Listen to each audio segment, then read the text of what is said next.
I think it's important to understand that when people hurt you or try and tear you down or whatever the case may be, they're not doing you wrong. They're doing a version of themselves that they don't want to accept wrong.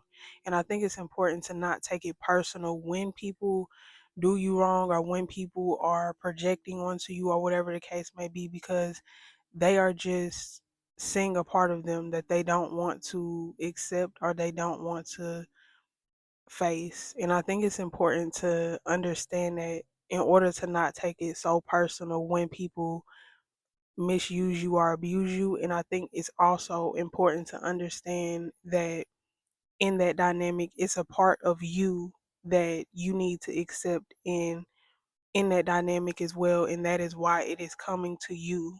That is why that connection is hurting you or doing whatever it's doing to you, because it's a part of you that needs to connect to yourself, whether that be loving yourself more, learning how to see your own worth, learning how to see your own value, or learning how to accept love into your own life and give that to yourself. I think it's important to understand in the dynamic of someone hurting you, it's important to not take it personal, but also take accountability where there needs to be accountability taken, but also understanding that not everything is your fault either in that space. Also understanding that being honest and real with yourself and understanding that not all the time is there accountability that needs to be taken. Sometimes, like I said, it's just that person not being able to accept you because it's mirroring back to them a version of them that they don't want to accept within themselves.